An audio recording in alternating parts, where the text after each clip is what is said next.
The second Grand Slam of the year, the French Open, begins on Sunday, and in this particular video we'll give you a sneak peek as to what to expect on this particular Grand Slam that is always played at the Roland Garros. Okay, when you're going to be talking about French Open, you have to talk about the King of Clay, and we're going to start our particular video starting with Rafael Nadal.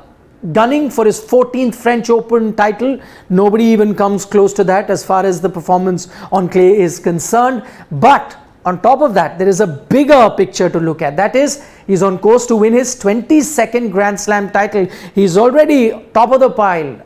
Single-handedly the most successful player in Grand Slam history with 21. Nobody has reached there, but there is going to be a challenger. We'll talk about him because he's just very close on his heels. So Rafael Nadal is there. He may not start as a favorite, but you cannot talk about French Open and not discuss Rafael Nadal. Okay, but, and there's a big but, injury worry for Rafael Nadal. Now what is he said? You saw the last tournament that he played, wasn't looking his usual self, had pain in his foot, lost that particular game. What did he say after that? He said the pain is there as always, it's not going to disappear now. So he's resigned to the fact that it's always going to be there. In fact, that has hampered or been there throughout his career.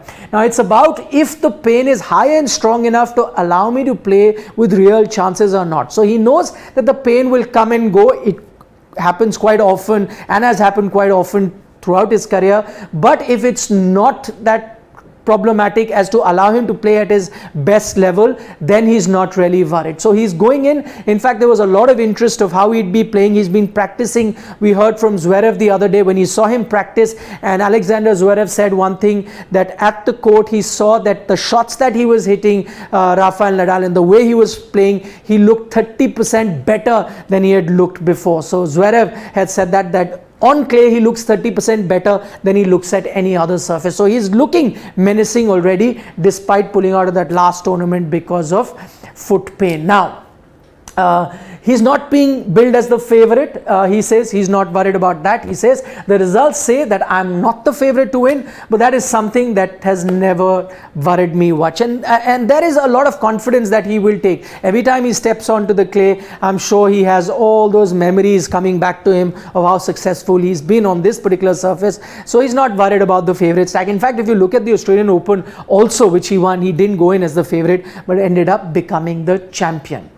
Okay, that's what I said. The other big battle, Novak Djokovic, hot on his heels as far as most number of Grand Slam. He's on 20.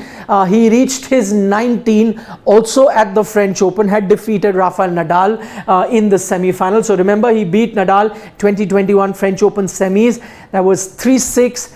Lost the first set, but from there made a comeback, 6-3, 7-6 and 6-2 he won. And that just tells you, beating Rafael Nadal on clay, that's how well Novak Djokovic was playing at the moment. So that will of course be on his mind. And remember, that was Nadal's only third defeat in 108 matches that he's played at Roland Garros. Of course, he went into the final with Tsitsipas there, and that's how he got his 19th slam. And then now he's won 20 slams. So just one behind as far as total slams are concerned. So he's also pretty eager to win this particular title and then be joint 21 with Rafael Nadal. He has the favorites tag, even though he missed out. And you know, with Novak Djokovic, missed out of the Australian Open because of that entire vaccination visa issue. So he'll be even more fired up than he usually is when he comes to the big tournaments. And what is he said about that tag? He says, I go there with the highest ambitions. I like my chances. The way I've been feeling on and off the court in the last few weeks, I can go far. And that is what Novak Djokovic is saying at the moment. So he's liking his chances. And you know, with Novak Djokovic, confidence is never something that is short when it comes to Novak Djokovic. He's always high on confidence and he walks the talk. Whatever he says, tends to do that on the court itself. Okay, the dark horse. You know, he's taken the world of tennis by storm. Carlos Alcaraz, all of 19 years of age. He is the dark horse.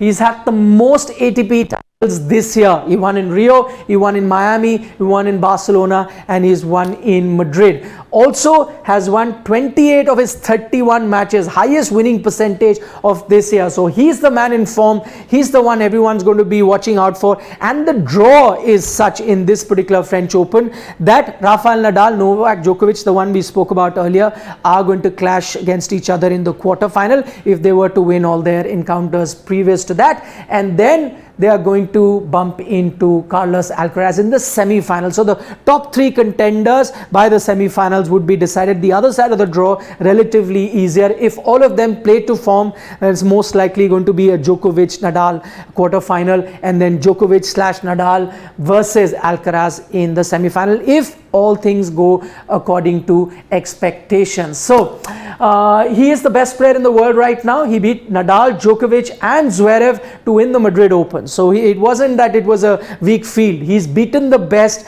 on the surface that he'll be playing at the French Open, that is clay, and he's looking very, very good. In fact, Zverev, world number 3 at the moment, went on to say that Alcaraz is the best player in the world right now, and that's a huge compliment coming from Zverev. So completely the guy that everyone's going to be looking out for, and he's not short on confidence either. Don't think that he's a young kid who would get overawed by the situation, because he says, people think I am one of the favorites to win at Roland Garros. I don't have it as a tension, I have it as a motivation. So this kind of pressure, these kind of talks are not bogging him down. In fact, it's really spurring him on to do better, and that's always a great sign. So it's going to be a very exciting battle between these three players, and something to look out for, and something that is sure to make this French Open very, very exciting. The other thing that you can watch out for in this edition of the French Open is that the new rule is going to be there. That means the final set will have a tiebreaker. Now there's not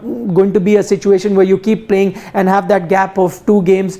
They will have a tiebreaker. This is going to be for the first time at the French Open. So first to 10-point wins at 6-6 in the decider. So whoever reaches, if you're 6-6 in the decider set, you will have a tiebreaker, and the first person to reach 10 points ends up winning that particular match. Now it is to be used in all 4 Grand Slam. All 4 Grand Slams have agreed to be using this new rule. So that's something else that you really need to watch out for. I hope you enjoyed this particular video. Don't forget to subscribe to Sports Today for more such content.